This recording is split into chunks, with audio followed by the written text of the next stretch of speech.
Chapter 29, Reunited. I hurried past the souvenir shops lining the main street of Medugorje and entered the main plaza in front of the church, my eyes roaming for Alberto. I finally saw him, standing at the steps, and waved. He waved back and started slowly towards me. My pace quickened, as did his. I saw his happy smile and the crinkle around his shining eyes. We rushed into each other's arms and locked onto each other like the long-lost friends that we were, rocking from side to side, each repeating how glad they were to see the other. After 44 days apart, I was finally with my friend and walking partner again. I released him and roamed his face, unable to contain my joy. He returned my smile affectionately. His green eyes had the same softness and kindness that I had so missed, but now rimmed with a steely light that wasn't there before. His hair was longer and curlier. His face looked thinner, but more luminescent. Our words tumbled out in excitement, tripping into incoherence, and we giggled at our ineptness. I suggested we find a place to sit and speak quietly, so he led me towards an area lined with restaurants. I saw that he moved confidently, but that he had lost weight and that his clothes were hanging off of him. I felt a lump in my throat at the thought that he may have suffered hunger, and, seeing a pizzeria, suggested we eat there. "I'm fasting," he replied. I stared at him in disbelief. "What? Why?" "Well, this is the last week before Easter Sunday," he said, "and most people here are fasting. I'm not doing it because of that, but for more personal reasons. I've been only having bread and water for the last 3 days." "Well, that's why you look so thin," I admonished. "I actually feel really good," he contested. "I cannot enjoy my pizza while you're watching me only having bread and water," I retorted. "You can eat what you like," he said, smiling and shaking his head. "Don't worry about me." It was as if we had never separated. We spoke about the routes we had taken and the people in common we had met. Alberto listened with concern as I told him about my infection and with wonder at the amazing kindnesses I received during my journey alone. He understood my decision to go to Lebanon and marveled at the amazing coincidence with Medugorje that brought me back. We agreed that magic had indeed aligned our path and that our separation was a tremendous gift. It was now late afternoon, and I needed to search for a priest named Father Svetozar, who I was told was expecting me. The priest greeted me warmly at the church office and immediately inquired after my health. From his hurried movements, I could tell he was a busy man. I would later learn that he was the superior of the Franciscan order directing the affairs of the church here. Father Svetozar informed me that he had made all the necessary arrangements for my stay and asked to take some pictures for his parish newsletter. I agreed and motioned for Alberto to join me, explaining to the surprised priest that he was my walking partner and had been waiting here for me for over a month. He shook Alberto's hand and offered for him to stay at my hostel. Alberto politely refused, saying he already had accommodations.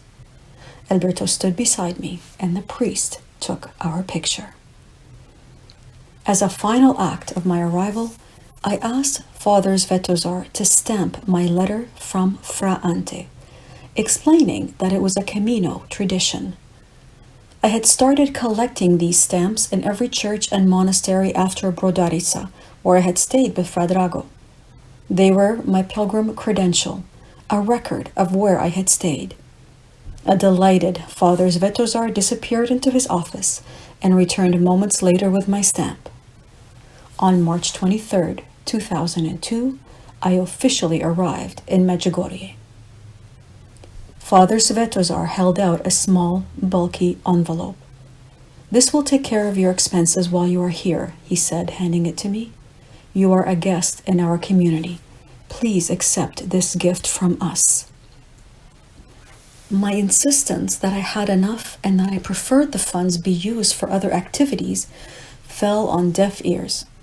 The laughing priest pressed the envelope into my hands and walked away. Inside was a letter of welcome in Father Svetozar's personal handwriting and almost 200 euros in cash. I would like you to have this, I said to Alberto, offering him the money. I don't need it, he said, but I know someone who does. I wondered why he didn't keep the money for himself and who could possibly need it more than him. Alberto accompanied me to my hostel. We left the busy center and cut through farm fields on footpaths that we shared with farm animals. We passed humble brick homes and farmers working the land, testament to the town's rural roots.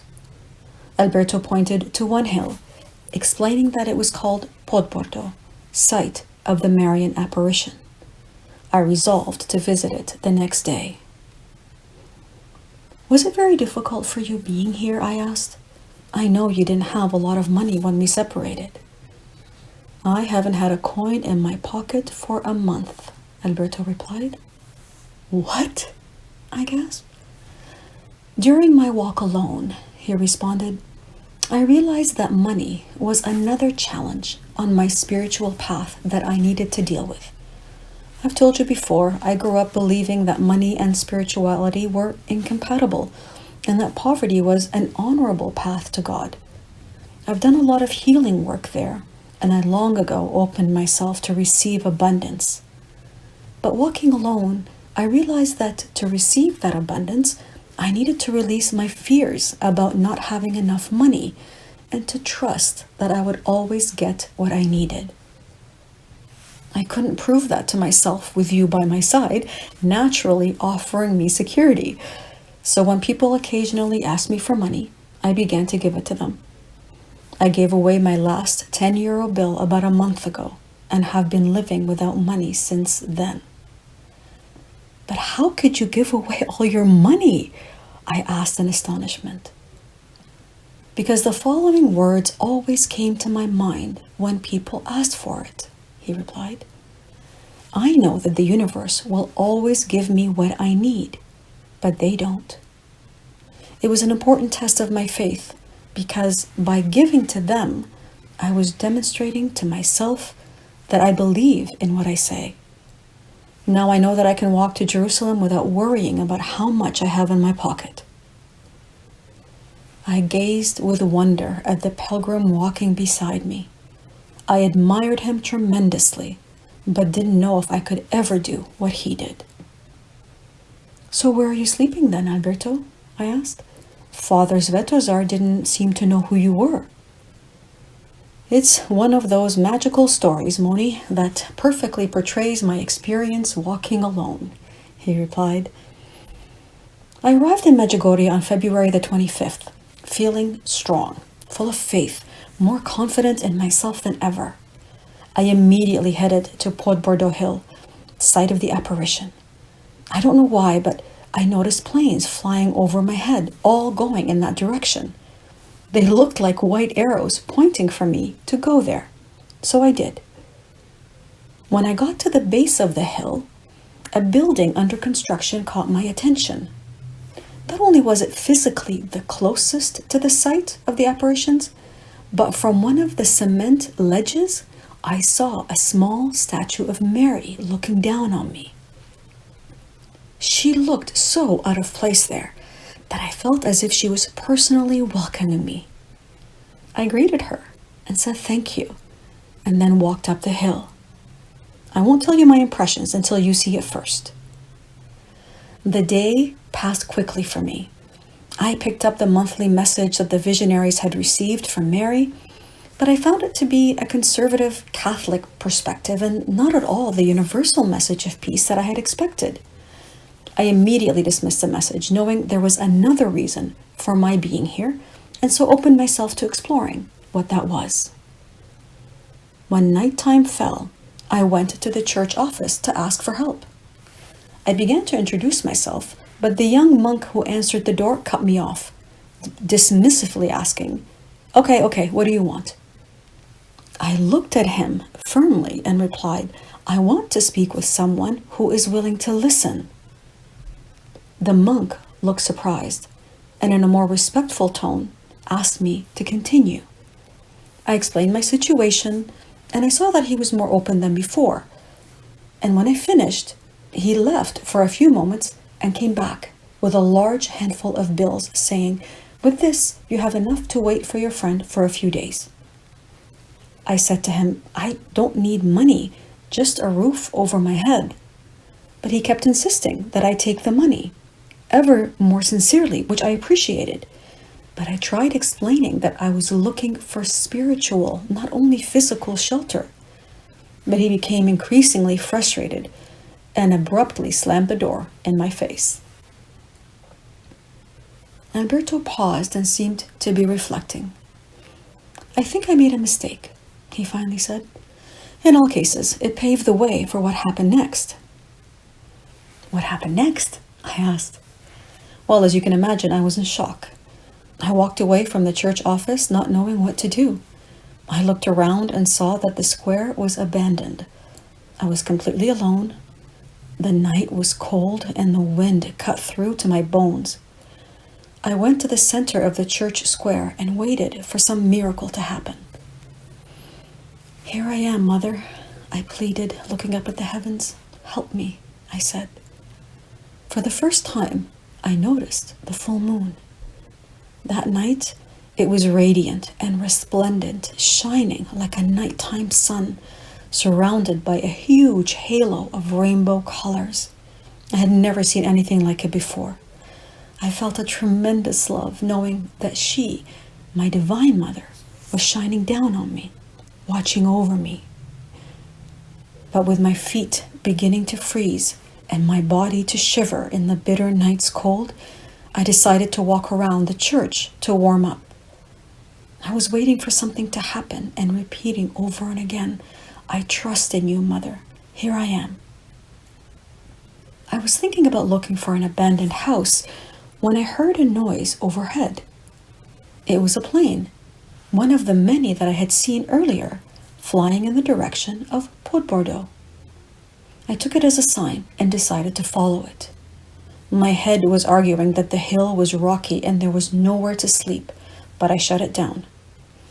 If you hold to the known, you can never discover the unknown, I thought, remembering one of my favorite quotes.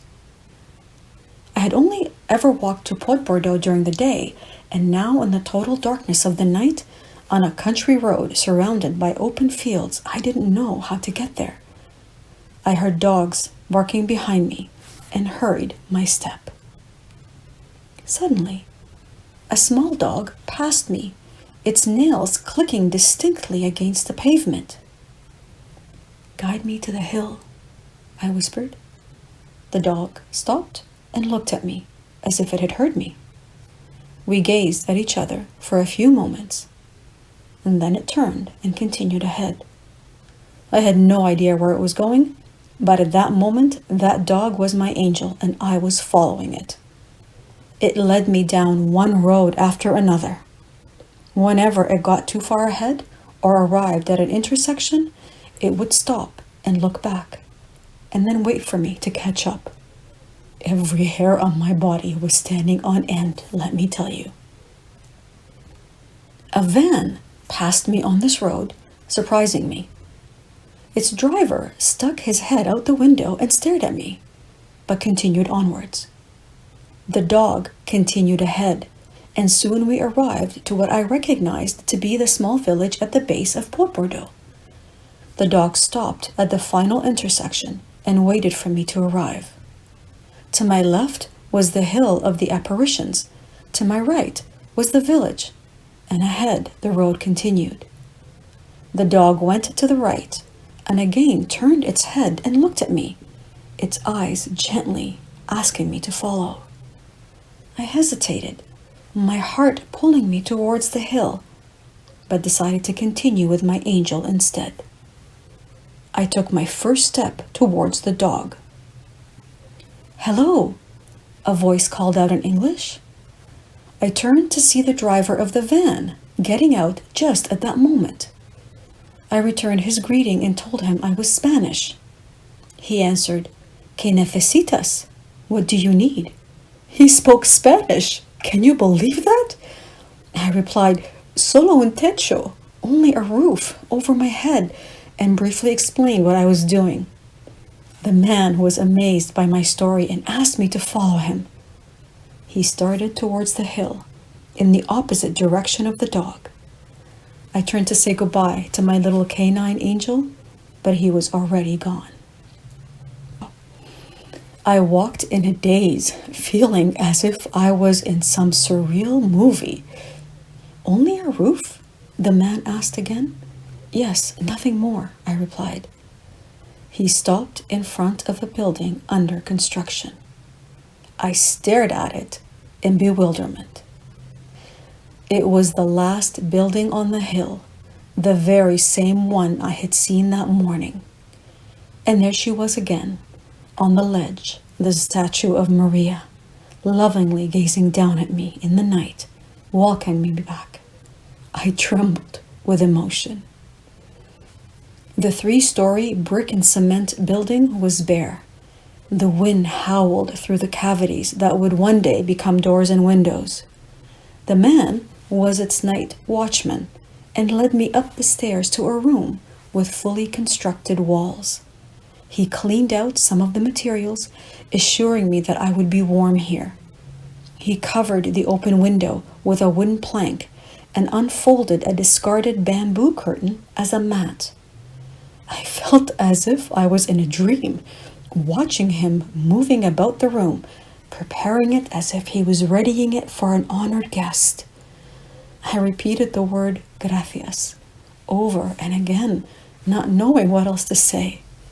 The kind man just kept saying it was nothing, and when he finished, shook my hand, promising to return the following morning with hot coffee.